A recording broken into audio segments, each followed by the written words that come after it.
Hello, everybody. Welcome to today's webinar. Today, we're going to be talking all about the corona crisis and how we can address it from a retail perspective.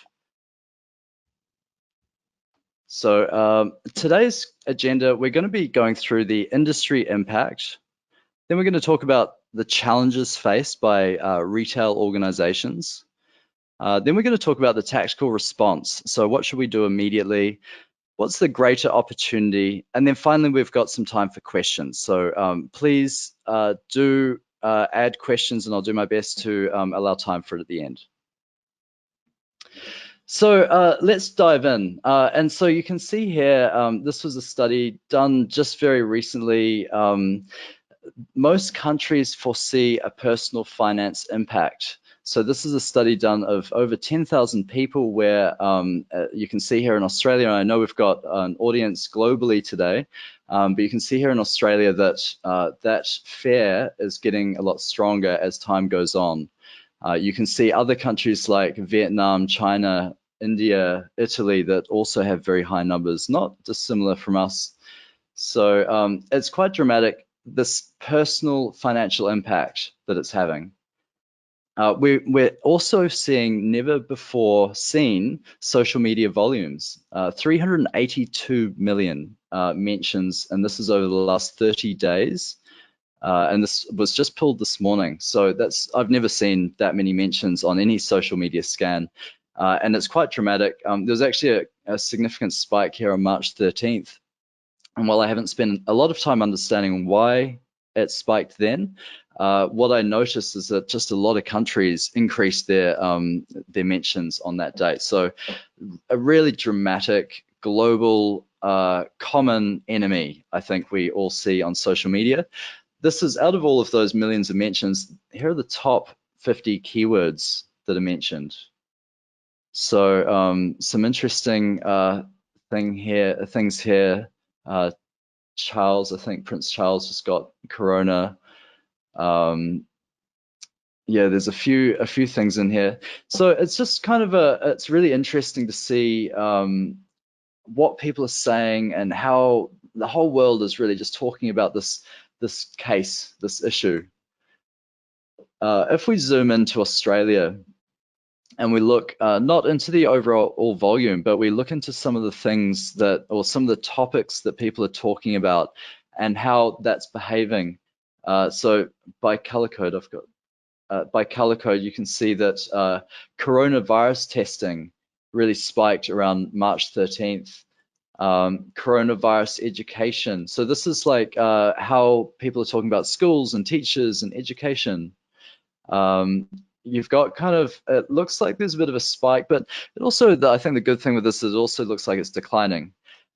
We've got a spike in there around retail. So listening in for retail specific mentions around March 14th and then March 24th. And I think we're starting to see a lot of retail closures and then job losses as well in this color. So you can see that's trending up over time. So, you know, these are some of the things that people are talking about. People are concerned. People are really concerned. And this is another graph, rapidly increasing concern about threat posed to your job or business. So we can see here that, again, this is by time. So the light of the dots, it was February 14th around Valentine's. And the dark is kind of, this is maybe 2 weeks ago now, the study. But you can see that everything's increasing, and you've got countries like Italy who are really afraid about their job or their business. China, India, Vietnam is also very high. So I'd be interested to see what the more recent numbers are, but you can see here that people are concerned, right? So why am I saying this? It's really just all about the consumers, right? The consumers are the ones that are kind of impacted, and that's the downstream effect. So let's talk through the supply chain. so that we can understand really what's going on here. And I feel like this is the best way to understand it. It's all in one page. So right at the top, you've got the customer. And the customer is really like, this is when it's normal, right? This is pre-corona times, not considering bushfires in Australia either. So I'm a customer. I want to be happy, look good, and travel. So it's pretty simple: happy, look good, and travel, right? Basic needs. And as I interact with the company, so this kind of whole box is a company. And the company's objectives are, how can I deliver more shareholder value? It's pretty standard. Within the company, I've included the whole supply chain, well, the internal supply chain from factory to retail.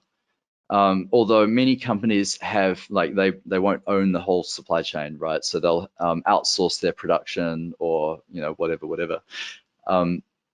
So within a business, you will often have front-end retail. So typically retail shops, and then you've got distributors or wholesalers, brand. So the brand is kind of the marketing engine.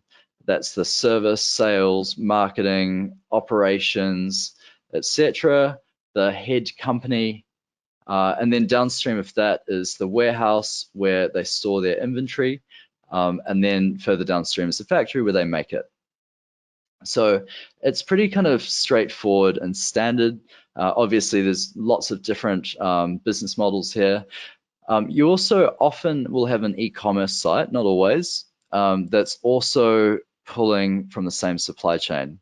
So pretty straightforward that you've got these two kind of retail and e-commerce front ends. Within this business, you have a hierarchy of people that operate across it. And yeah, pretty straightforward, right? Outside of your own direct ownership, we've also got resellers and dropshippers. Dropshippers are more recent. Resellers, say I'm a brand, I'm a manufacturer, consumer goods manufacturer, I'm Nikon, I will often sell through a reseller distribution channel. So that's kind of another place that the customer can also purchase this brand's product, although it's actually not their company. And then that revenue will pass through and they'll get it from the wholesaler, and that's how that works. Also, we have aggregators and marketplaces. Well, aggregators / marketplace, kind of the same thing. So this is also another place a customer can go to buy your product. And again, it still comes through the same supply chain. At the end of the day, this distributor or wholesaler is the one that then sends it out via a 3PL, who will use a delivery person, who, by the way, their whole life thing is, I prefer the gig economy over a job. They're like, yeah, I'm living the dream. This is awesome. And they're then delivering to the customer. So you can see the flow of cash. And this is really what I want everyone to understand, is what's the flow of cash through this ecosystem. And finally, we've got the government. So the government, that like Scott Morrison's like, we have a strong economy, and that's awesome. And that's great because they get money from the business, they get money from the consumer, and they're all happy days. So this is a pretty simple, and also don't forget the supplier. That's me. So I'm a supplier. I provide services to this organization, and they pay me money for that. But suppliers, there's a massive ecosystem of suppliers, and suppliers have suppliers. So I also have downstream suppliers that I pay to provide me services so that I can provide this company better service. So let's talk about what's happening now and how this ecosystem is impacted. The customer. If we start at the customer has lost their job.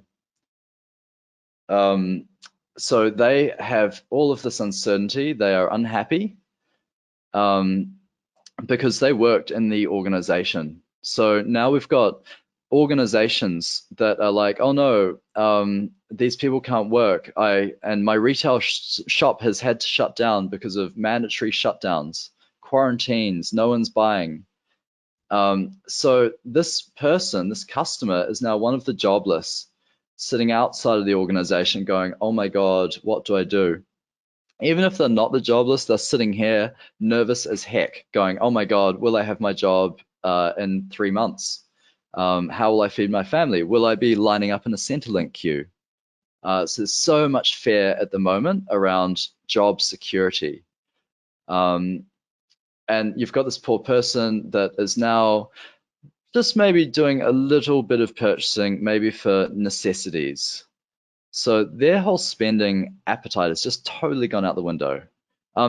Absolutely, there's exceptions to this. There's a lot of people that do have cash reserves, and they are doing all sorts of spending behavior that's crazy.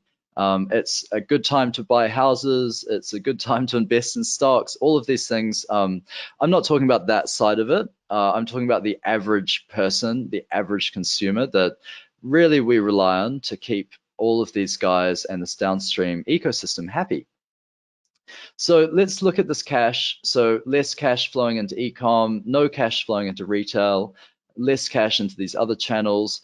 Distributor wholesaler is like, okay, great. He's delivering less. So there's less money going to 3PL, less money going to the driver. Although, I mean, I think the driver is actually the one that's going to do really well out of this if he doesn't get sick. And then downstream is really the brand. You know, the brand suffers. Often the brand is where a lot of these people are. Sales, service, marketing, ops. The warehouse, they have the static inventory that's sitting there. The factory, do they reduce production? Do they change their product lines? Do they, you know, there's a lot of things going. Do they have to keep the lights on? Do you still need employees to go to work? You know, there's all these considerations. And then there's these suppliers, and these suppliers also have their own internal supply chains.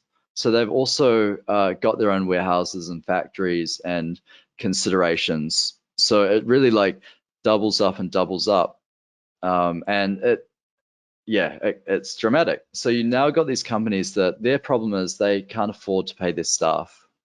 And that's really the big problem, is that these people now don't have any revenue to spend or money to spend. So this is dramatic, and this isn't a great picture.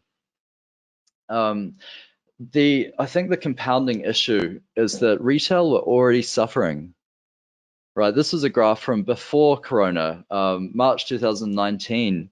Australian retailers were already in strife, and many businesses were shutting their doors, shutting their brick and mortar doors, going online. So now we've come into this crisis. It's a really extraordinary crisis, and I think it's caught a lot of retailers on the back foot. So let's talk through the specific challenges faced by Corona. I don't want to seem so bleak. It's not all bleak. We'll get to the good stuff at the end. So the challenges faced by the industry, I've tried to summarize them into 10. So here are my top 10 challenges for the retail industry due to Corona. Number 1, panic buying. So, I mean, while it seems good, it can also really be difficult to manage with your supply chain. So there's a lot of supply chain issues caused by panic buying behavior. Cash flow, obviously, every business, regardless of whether you're retail or anything, cash flow is probably one of the #1 concerns at the moment. I think for the retail industry specifically, if you depend on revolving credit, and you're having to depend more on that, that's very risky. And just having liquidity in the business, especially if you've got static inventory. So yeah, this is a really big problem. Brick and mortar, forced closures. So obviously, if you're a retail shop and you have a brick and mortar retail store, that asset is no longer able to be used. And then you've also got to obviously deal with staff and everything that comes along with that. Static inventory, we mentioned this. This is really just having product that you can't sell and it's going to depreciate. So And I mean, if you're lucky, it won't depreciate too much. You can still sell it over time. But if you're unlucky, it won't be sellable in a month if it's a limited time use type product. So this is a really big potential burden on the industry. Is just the liability of inventory.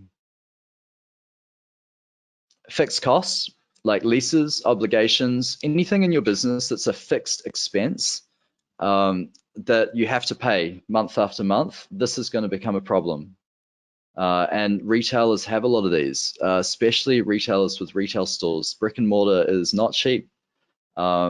Fixed like labor costs. Oh, next point, labor costs. So similar to fixed costs, labor costs is a very sensitive issue. And I'm not going to talk about how to address that on today's webinar. That's not my expertise, but it's definitely a challenge that is a major problem for retailers. And I think retail staff are probably one of the hardest affected, especially casual workers. So yeah, heart really goes out to all of those impacted. Death by product category. So I love this expression, death by product category or death by product. So right now we are seeing ups and downs, massive ups and downs. You see really big upswings in some product lines, whereas other product lines, there's just no point in buying them. So I think this is really, for a retailer, it's to not think about your business as a whole, it's to think about your product categories. Supply chain availability and responsiveness. So similar to one, but probably a bit bigger, is because as we mentioned, you've got your suppliers downstream of you, right? And they've also got their own supply chain, and there's just so much interdependency on that working correctly. If something breaks, it's very fragile. So that's why supply chain is a massive consideration. If you have something that you need to keep operating to keep the lights on and you can't get it, then that could stop your business. So 9, consideration increased due to job loss fear. So we talked about the consumer a lot and their fears. That was the start of this whole presentation. There's massive fear around job security. So if I'm shopping for something, I'm not going to be willy-nilly about it. Obviously, I'm going to be very considered, and I'm sitting at home as well. So I'm going to be sitting at home on the internet, considering my purchase options for the next 3 months. I may not buy for 3 months something that I would have bought in 5 minutes before. Now I'm going to really make sure it's the right decision. So that's a really important thing to consider, is the additional consideration in the purchase process. For retailers, you're trying to sell your product, you're trying to get it off the shelf, and now you've got these customers that have all the time in the world to look on your website and really dig into the reviews and look at YouTube, unboxings and all of those things. So yeah, really important is consideration, which I think the challenge is it slows down your sales cycle. And finally, case risk for employees. So this is a COVID case risk. So what happens if one of your retail staff or your factory workers get corona symptoms and they get diagnosed, and suddenly you're in a world of hurt because there's a whole lot of other things that you have to do, like deep cleaning premises and the PR impact and all sorts of things. So massive challenges facing the retail industry at the moment. That's my top 10. I'd really be, because obviously this is an evolving situation, be really interested to hear what your challenges are if there's anything not on this list. Great, so moving into the tactical response. So I like to think of this as a kind of four-prong approach. And this is exactly what we're doing in our own business to mitigate the impact of this virus. We really want to see this through and survive, as does everyone. So we've got a 4-stage approach. Communicate is number 1. Seek aid. There's a lot of aid options out there. Save costs and increase sales. So I'm going to go through each one in a bit more detail. But what I like to do is, because I'm an analyst, I'd like to really address the problems that we thought about using this as a framework. So bear with me a bit. So these are the same as the previous slide. These are our 10 challenges. And what I've done is I've mapped them to each of these elements, and then I've made a quick recommendation on each. And I'm not going to go through all of these on the slide. It's very detailed and analytical. I've managed to summarize it all on a different slide, but you can kind of see the gist. Like for the panic buying problem, let's communicate to customers, like how much inventory do we have? Where is it available? Are they going to miss out if they don't buy it now? Labor costs. I think it's really important to communicate to staff and government if you're trying to reduce labor costs or doing anything very sensitive. Cash flow, there's government aid, bank aid, NFP aid. Even if we look at static inventory, promoting that static inventory on marketplaces to a wider audience. So I've got these recommendations, but I'm not going to dwell on this slide. I have summed it up for you. So this is what I would recommend. The best approach would be to manage those 10 issues. If we look at it from across the spectrum using this framework: communicate, seek aid, save costs, increase sales. So communication. So communicate to customers, staff, suppliers, and the government. So it's pretty much everyone. You need to be highly communicative, but you also need to be very personalized as well. So really making sure that each of those groups has a clear communication plan. And there's all sorts of people commenting on best practices. I think it's widely known not to blast everyone in your database with your Corona plans. I think it's best to keep it very relevant to the audience. Seek aid. So, and this isn't something I really want to focus on a lot, but this is just general advice to reach out to government and find out what the options are. Reach out to your bank, and also seek non-profit organizations or other organizations that are looking to help or provide help to your specific type of organization. Save costs. So reduce brick and mortar costs. And I don't know if I can emphasize that enough. Brick and mortar is a really big fixed cost. And, as we said before, retail were going through a major problem. They were in a slump before Corona. And it was already a turning point for many brands to start divesting or start getting out of retail, brick and mortar, and start going more online because it's a much more efficient sale for everyone. Brick and mortar is still relevant for an experience, for a fit out, but you don't necessarily need a lot of shops to be able to do that. It's also very relevant actually for distribution, but I won't talk about that now. But you don't need a big store or an expensive store to achieve those things. So reduce brick and mortar costs would be my advice, and any fixed costs that you have in your business, non-essential expenses, and labor costs.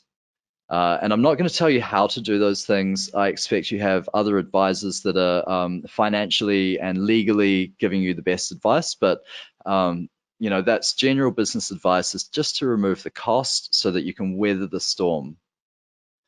And then finally, increase sales. So this is what I do want to talk about, because just with all of these things, there are opportunities out there in the market. My recommendation to address those 10 issues or 10 challenges: grow e-commerce.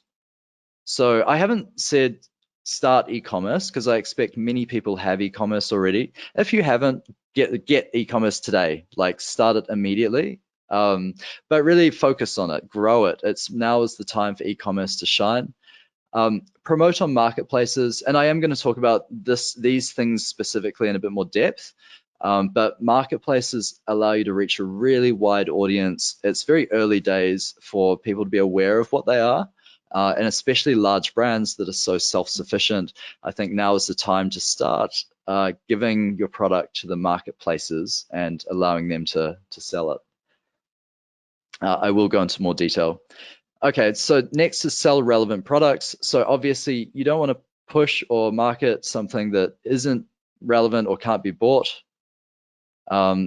but you do want to market something that's highly relevant right now, because this could be the time that your business has a 10x transformation if you can find the right aspect of your product category mix that's going to make a lot of money right now. And finally, build one-to-one smarter journeys. So this is really, we talked about the consideration process. That's an elongated sales cycle. So build a smarter journey. You can't be so lazy as a marketer now to expect to get them to click and purchase today on their first look. They won't look at an ad and then buy straight away. That's gone. The days now for the average consumer are very considered. So really having a smart journey tied to that experience and making sure it's relevant to them, being one-to-one, that's going to be really critical as we move into this next phase. Great, so that's the tactical response. Let's talk about the opportunity now. So we touched on it briefly. I think this is a wake-up call, and I know it's a hard one. It's not a happy one, and it's shit. But it is a wake-up call. You know, a lot of brands, a lot of marketers, a lot of businesses were doing MVP to kind of get the lights on, and you know, it wasn't necessarily an investment to build robust technology-enabled processes, to put in automation, to do those things. It wasn't a priority. I think this is a really big wake-up call to everyone.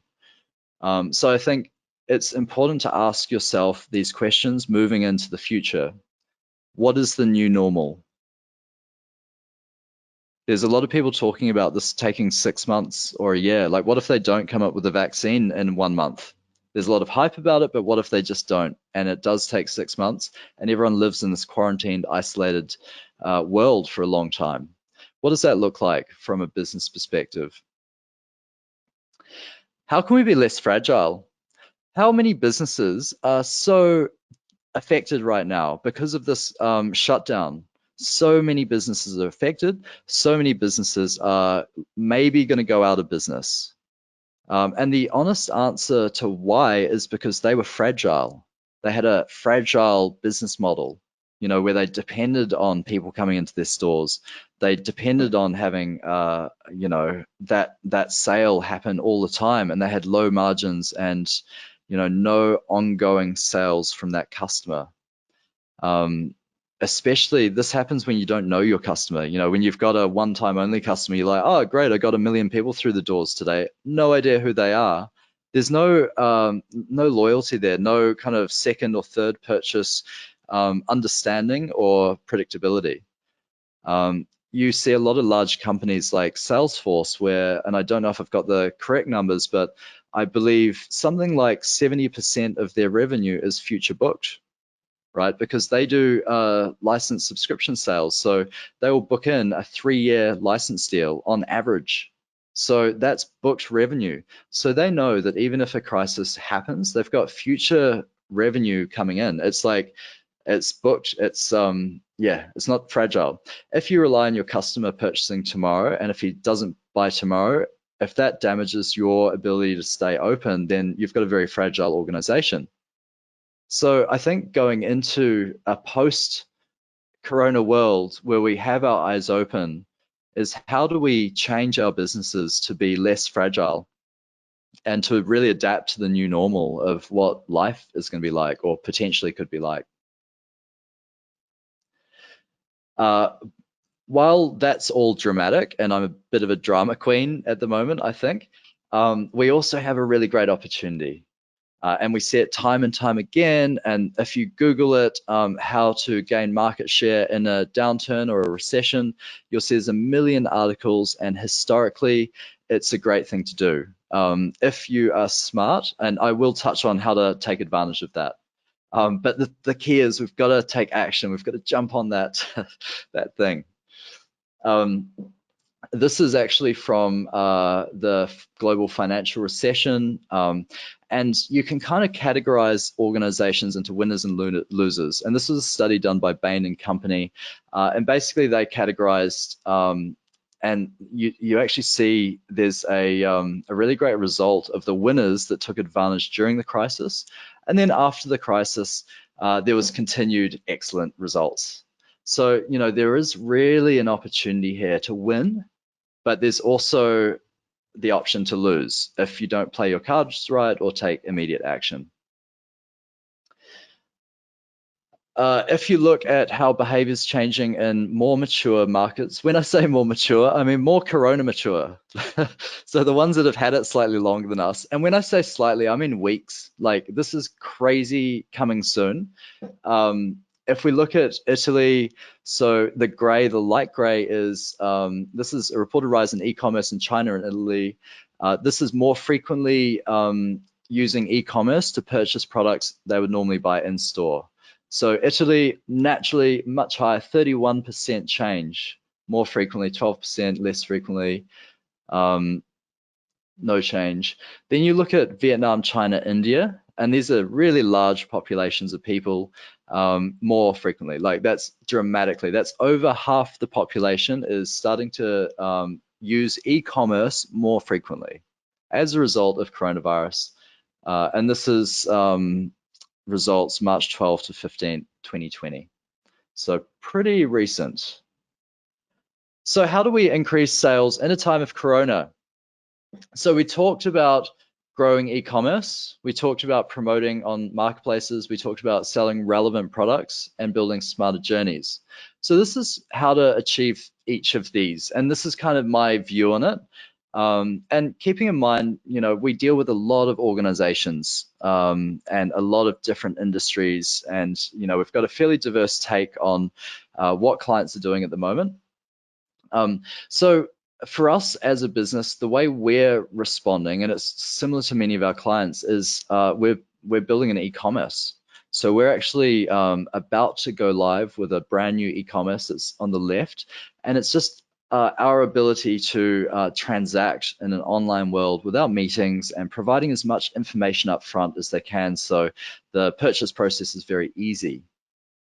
This is something we were doing anyway, but now it's just made us do it a lot faster. Another thing I'm going to talk about is listings and marketplaces. And for us, this is our marketplace, which is the Salesforce App Exchange, and this is how we list and promote ourselves. So it's really thinking about how you can do that that's relevant to your organization. There are many options for fast and quick e-commerce stores if you don't have e-commerce already. So, and I'll repeat that, if you don't have e-commerce already, there are many, many options to get it set up quickly. So I would encourage any Salesforce customers, if you're looking for a fast e-commerce solution, to look at Store Connect, which is it's built on the Heroku platform, and it's actually mastered in your Salesforce org. So you've really got one data model for your e-commerce and CRM. This is quite a revolutionary product, but if you're not a Salesforce person, there's heaps of ways to go online very quickly. There's heaps of easy solutions out there like Shopify, WooCommerce, all of those things. You can set them up in a day without a web developer. It's easy. So what I would really encourage people to do is just to do it and not to just be like, oh, we need a big budget, we need a big plan, we need an expert. It literally just takes a person that is just confident with the internet to go and figure it out. Watch a few YouTube videos, but get into e-commerce. Now is the time if you haven't already done it. If you have already done it and maybe it's not working so well for you, like, now's the time to maybe like simplify it a bit. I do see a lot of clients that are on big old enterprise grade e-commerce stores, and they struggle to maintain them. They struggle to find skills to manage them. So it's time to be pragmatic and look for new revenue channels. Sell relevant products. So and there's just so much to talk about in this space, and I don't want to tackle it all, but just 2 bits of advice is just to think within your product lines, what won't sell and what will sell. So what won't sell, it's obvious. Vacations won't sell right now. Luxury items won't generally sell. And this is why I don't want to comment on everything because I don't know your product lines, and everyone needs to assess their product lines, the demand, the if something's not doing well, then look at it. What we do see is substitution buying. So because now I can't go to a bar, I may have some spare cash, assuming I've got job security, to buy those luxury items or homewares, things like that. So there are definitely a lot of opportunities for very specific products and specific categories. But overall, just have a think, like, what won't sell? What's not relevant right now? Don't sell it. Turn down your ads on those products. Just, stop being a marketer on those things and start focusing on things that may sell really well. So what will sell? And again, I don't know your product catalog, but anything that's a remedy to any corona problem. And, I rattled off 10 corona problems for the retail industry. But think about your customers. Think about that poor person that lost their job. What are their problems? How can I help them as a brand? What value can I give them? What are useful products during a quarantine? I think you see there has been like talk about spikes at office warehouse type brands where they're getting massive work from home orders for desks and monitors and things like that. Entertainment. So we're all sitting at home, entertain us. We're open, we've got time, we're bored, we've got no social interaction. So anything that you can give them to entertain them is good. Communication, obviously, also you see really amazing talk about Zoom share prices, and I think technology and communication, anything that allows remote working, is going to be probably very profitable right now. Finally, ways to make money, and this is something I see as a future opportunity, is really that customer that is broke, that doesn't have a job. What can you do to help them make money? Just being creative, like be pragmatic, like what can I do to really help them? Because that's their biggest problem. They don't need my t-shirt, but they really need cash at the moment. So what can I do that's going to lower the strain on their problem? Okay, so let's talk about marketplaces. Marketplaces are dear and near to my heart. The most simplest and recognizable marketplace is probably Amazon. Amazon is a marketplace. So, and everyone's like, okay, but I thought I just got products from China through Amazon. No, it's not the case. I mean, a large number of products come from China, but it's really any manufacturer can put their products onto Amazon, list it there, and then Amazon will facilitate the purchase and delivery of that product. So, and I don't want to tell everyone to suck eggs.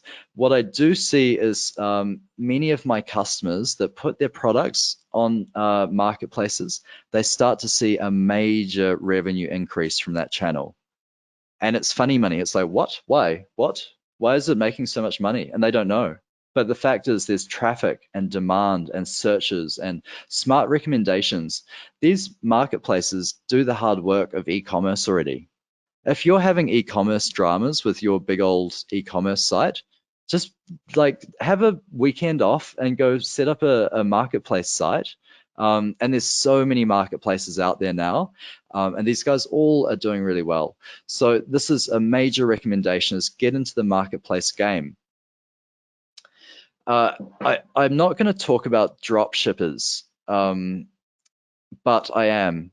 So drop shippers are also the future. So if we think about resellers for a minute, if I'm a reseller, I have a brick and mortar store and I resell your product. I may be a department store and stock your brand in my store. And that's great, but it's kind of dependent on brick and mortar. And then e-commerce is like, okay, are you going to do that well, or should I do that? Whose job is that? E-commerce. The future is actually in the drop shipper who does have the time to go into Amazon and set up a store and maybe set up a Shopify page and curate content that he thinks that his audience are going to like. And maybe he's an influencer. Maybe he's like a activewear influencer, and he's got like activewear products that he endorses and he sells through his e-commerce site. Wouldn't it be great if he could also sell Nike or whichever brands that our audience today are listening from? Wouldn't it be great if that drop shipper could also stock your product? Wouldn't it be great if you had 30,000 influencers that were also e-commerce stores or marketplace stores that were stocking your product and reselling it. So that's really the future. Marketplaces, the reason I talk about marketplaces and dropshippers is that together, it's one and the same. Dropshippers often leverage marketplaces as their source of product. So the dropshipper will go to the marketplace and go, great, I want that ironing board, my recent order. This is my homeware purchase during Corona. I want to get my ironing done on a new board. But yeah, so I digress. But the fact is that as a drop shipper, I can resell that ironing board and maybe have a whole website where I'm reselling products. I don't have to store inventory. I'm just the front end. So this is just about thinking differently, right? And if you think you need a strategy or you need approval, you probably need approval if you're a big brand to do this, but just decomplicate it. Like, don't overthink it. Don't come up with a strategy and an analysis. Just go and set up a store and then try get a sale and then kind of show your boss. Maybe bad advice, Robin, don't listen to me, but I'm just trying to emphasize it's so easy to set these up. It's way easier to set it up than to spend a day talking about it and getting other people's opinions. So this is really a game changer, and this is no investment required just to get your product out there, especially for that static inventory. It just allows you to place it somewhere where there may not be purchases in one country, there'll be purchases from another country. Great, so let's talk about journeys. So you've got this considered purchase. So before when we used to do this, before we really invested in customer experience and marketing automation, we really just relied on the customer to go to our store, them to get kind of word of mouth referrals, maybe see our ads on Facebook if we did enough like raw targeting. We just kind of hope, and then suddenly they would buy, and we'd be like, yay, we got a purchase today. And somewhere in between, there was the people that didn't purchase. And we're not sure about them, but we got enough people buying that we can pay our staff and keep our lights on. That's kind of how many of us think. I don't want to say everyone, because there's a lot of people that have done marketing automation and it's not a new concept, but there's a lot of people still not doing it, and they should be. So as you go through a considered purchase, it's really important that you nurture that person and that you are aware of where they are and that you feed them with relevant information based on where they are. So it's kind of, and there's this metaphor for marketers, it's very well known, is throwing spaghetti at a wall and hoping it sticks. Like, that's a lot of what e-commerce marketing is at the moment, is we're just throwing spaghetti at the wall, and then we see the purchases come in. And hopefully there's something in between. If we're smart, we would have had a lot of automation in between. So, and this is an example on the screen now, is a simple journey or smart journey. We've got a buyer who's shown some interest. We send them a dynamic offer based on their preferences and behavior. If they don't open that, we send them an SMS to really make sure we've engaged them. But we didn't send them the SMS if they did, because that is a waste of an SMS, because they've already engaged on email. That's an okay channel. But let's say email isn't their preferred channel, but SMS is. Maybe that'll get more attention. At the same time, we might, just for safety, throw them into an ad audience and target them. And so we've really got them targeted here. They've had an SMS, then we wait for 5 days. Did they accept that offer? Have they made that purchase that we gave them? And if they did, we remove them from that audience. So we stop targeting them with the ad, and that's it. And you save that money. If they didn't, maybe we'll follow up one more time with an email, and then that's it. So this is the future of how we should think about customer experience. It's really relevant to the customer. It's based on their data and what they want. It's omni-channel, so it touches them where they want to be touched, and it's efficient as well. You don't keep hammering someone if they've already purchased. You don't keep going, discount today, discount today. There's a lot of brands that get great success with SMS offers, but they also hammer their audience, and it doesn't always create a good goodwill. So this is very efficient, and it's also saving you money as well. So you save money by not touching this person with the ad. So that's the kind of thinking, is really like, okay, if we're gonna have some time out from Corona and have the opportunity to really think through this, we can establish better experiences for our customers. And maybe as they go through the consideration phase now, we should be treating them in this kind of way where we're more considered and we're more attentive to their browse behavior and their click behavior, or maybe their previous purchase history. I think the key with automation is you've got to make sure your data is correct. And if you look at the CX architecture, this is really what most companies look like today. They've got a customer on the right, they've got all their departments on the left, access to a bunch of data silos. Maybe they will use Outlook for their customer service, Campaign Monitor maybe for their emails, with maybe a manual integration, maybe a Hootsuite. But what we really want to do is transform people into the future. And this is really where you build the correct data architecture that you can actually automate the entire journey. And you can manage all of the channels for the customers so that they have a seamless experience and the data is all stored in the one place. So no matter who looks at that, they can provide that same similar kind of experience. So that's kind of the key with now we're thinking about automation. It is really important to make sure your ducks are in a row, that you've got your data architecture and your systems and your tech stack correctly set up. And finally, just want to talk through, we talked through it being a massive opportunity, right? If we grab it, if we're that little dog that jumps on that Ferris wheel thing. This is Bain & Company, how they structure it. So depending on where you are as a business is how you should play. If you're not in a good position, then you've got different options to you. If you're in a great position, you've got a totally different set of options. So this is by market position. So if you've got a strong strategic position in the market, that's the vertical, and on the horizontal, financial strength versus peers. So if you've got a lot of cash versus no cash. So if I'm not in a good position in market-wise and I don't have any cash, go big or go home. Consider selling, aggressive cost transformation. Really, you've got to do something, otherwise you're in a really tough position. If you've got strong market position but low cash, you need urgent cost transformation and maybe changing your core business to focus on what's working. So that's quite dramatic.